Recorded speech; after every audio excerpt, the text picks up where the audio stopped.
Mulane kula nu sakniki mikir kados masalah pilpres, masalah pilkada, pileg, pemilu legislatif kula mikir. Sebetulnya PR-nya kiai itu gampang. Mesti diridani pangeran itu gampang. Bikin pola pikir masyarakat itu sehat itu saja. Sampai ndak harus takyin menyatakan dukung si A atau apa si B.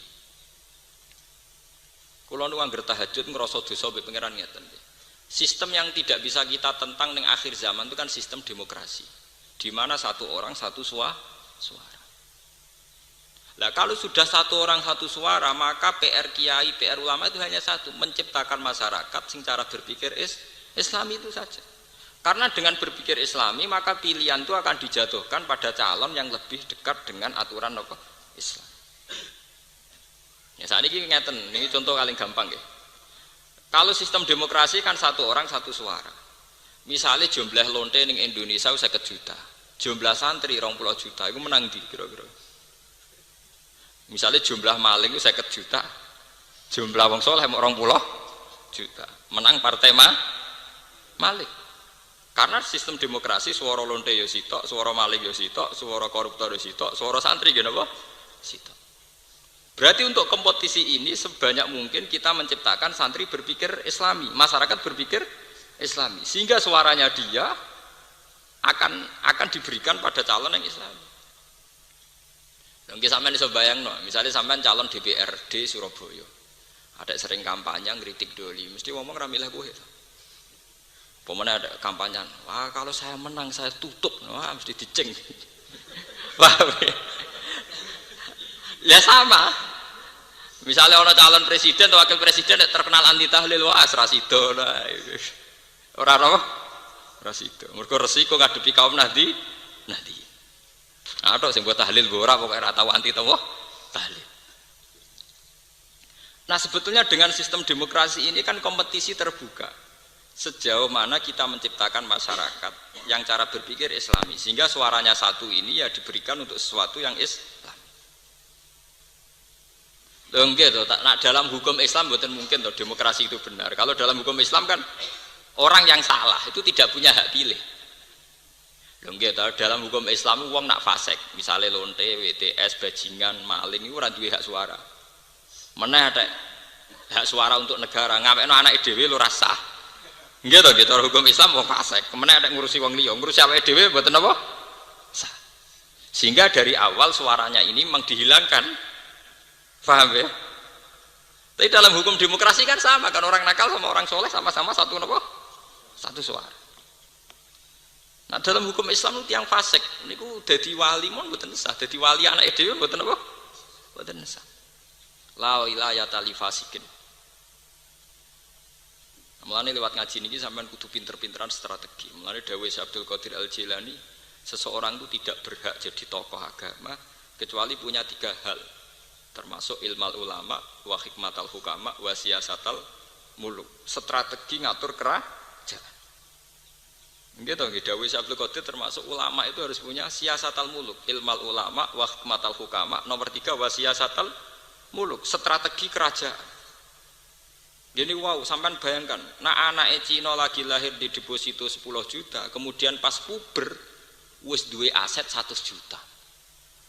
Uang puber di aset 100 juta, merga ini keliru lah itu cek iso mlaku dangak.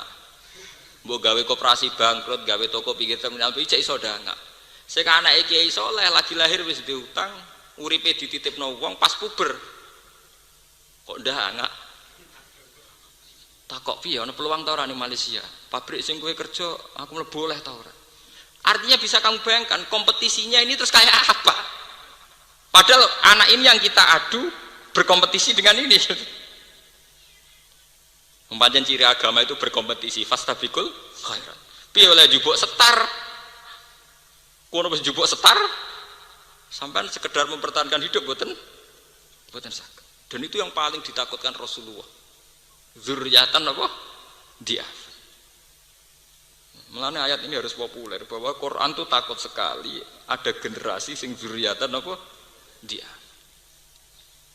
Jadi lewat ngaji niki sampean mungkin wangsul dipenggalih terutama sing badhe kawin-kawin sing wis kecelakaan yo wis aja baleni. Kita harus apalagi sekarang itu semuanya mudah.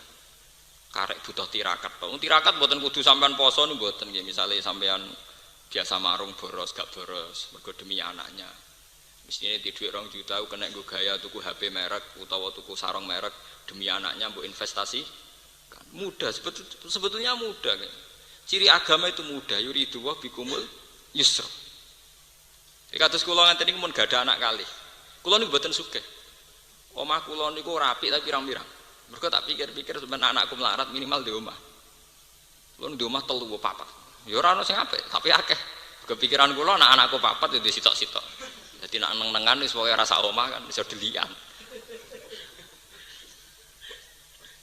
Tapi ini penting karena bagi saya jangan sampai nanti anak saya pas latihan dakwah, latihan nyai masih berkutat urusan keluarga. Kita bukan karena materialistik atau kapitalistik boten. Pertimbangan kita agama. Pertimbangan kita apa? Agama.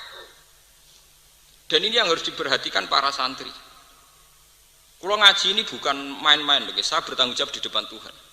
Sampai pentingnya omah. Kenapa saya seneng gawe omah? Ini pentingnya omah. Sahabat Ansor itu dilem Allah ora krana imane.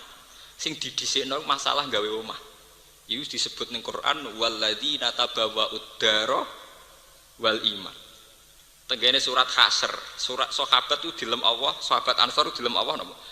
Sahabat sing apik ku sapa? Walladzina lan wong akeh tabawwa'u kang menyediakan sahabat dara ing omah.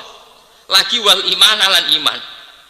Walladzina tabawwa'ud dara wal iman yuhibbuna man hajaru ilaihim. Jadi ku ceritane sahabin pidina. Niku wonten 70 sahabat Ansor sing pas musim haji ketemu Kanjeng Nabi. Ya Rasulullah timbang jenengan ning Mekah disio-sio pindah mawon teng Madinah. Apa yang dilakukan sahabat Ansor pertama kali? Yaiku nyediakno jatah omah yang nanti dihuni Rasulullah dan para sahabat muhajir.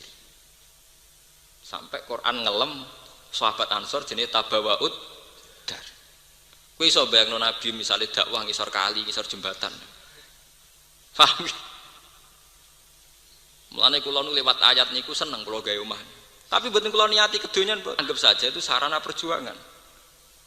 Jika masalah rumah selesai, paling tidak anak kita saat puber, saat beranjak dewasa, pikirannya wis dakwah. Joko ustaz-ustaz ning desa iku, pikirane dakwah banter omah numpang. Engko nak rapat aja ning omahku ya. Nak mertamu aja jam sakmene, pas ana IP-ku ana mertuaku, waduh.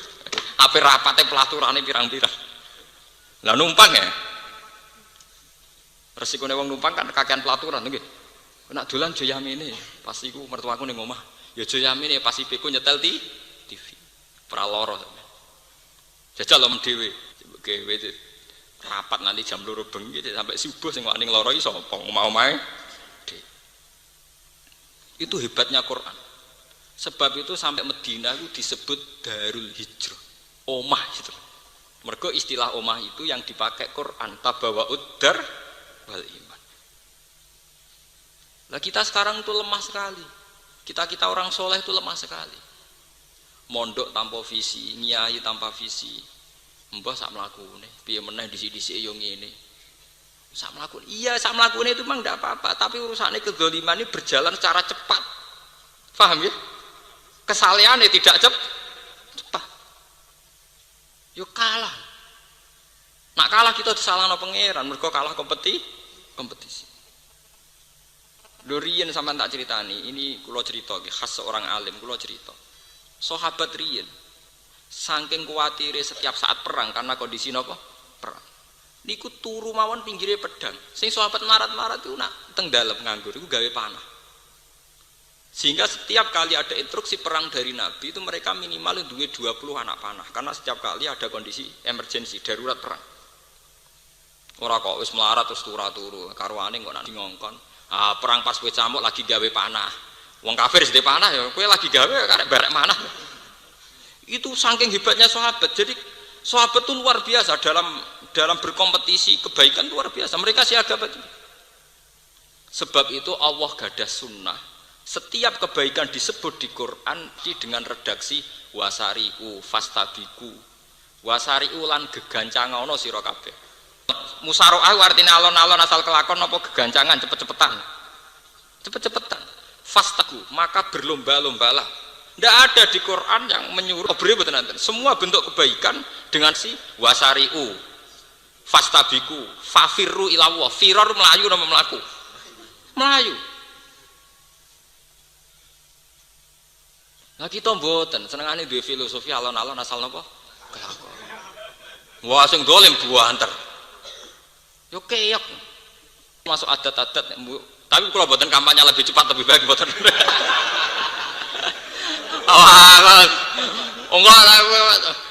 Enggak pas ngaji ngeten istiqomah jari MC mugi-mugi mlaku berarti lanjutkan. Wah ya repot. Mbok bakas pitik jari pro rakyat mergo pitik ekonomi napa? Rakyat. Berarti pun ngaji ini pun lengkap nih. Lanjutkan lebih cepat lebih baik. Bakas pitik berarti pro napa? Pro rakyat. Wah yo parah. Mboten kula mboten nate guyon nggih, pancen kula serius nggih. Kula nak gadah pendapat karena ini urusan agama niku pun kula pikir tenan dan saya tanggung jawab di depan Tuhan. Kula tokoh panutan kula ini Imam Bukhari. Imam Bukhari itu satu hadis itu disolati 2 rakaat saking takutnya kalau hadis itu dhaif atau maudhu. Padahal beliau sudah melakukan check and recheck secara ilmu jarhu wa ta'dil sudah dicek. Tapi wa semanten masih disolati. Saya juga sama. Mungkin tidak se-ekstrim Imam Bukhari, tapi saya kalau punya pendapat untuk agama itu pasti saya istikharah. Karena ini masalah agama, tanggung jawab saya di depan Allah. Nah, ngarepe sampean paling banter sampean kecewa terus rasa seneng kula itu sepele. Ora sepele banget. Ora disenengi wong nggih biasa, disenengi napa? Biasa. Lonte sing seneng akeh mun kiai. Nah, kula nu dalil kula sederhana. Kowe dadi lonte ya ana sing seneng ana sing gedeng, dadi kiai ya ana sing seneng ana sing gedeng. Regane urip. Maling gak is maling, sing nulung ya akeh kok piye. Dene ya duwe ikatan. Wong maling dhewean ya ora iso. Paham ini perlu kula aturaken bahwa kesalehan itu harus kuat. Karena semua redaksi kesalehan teng Quran itu ndak ada sing alon-alon asal kelakon. Semuanya dengan redaksi wasari'u, fafirru, fastabiku. Ndak ada yang bahasa umsu kon mlaku mboten. Fafirru ilaw. Kanjeng Nabi itu hadis-hadis yang ngoten al-firor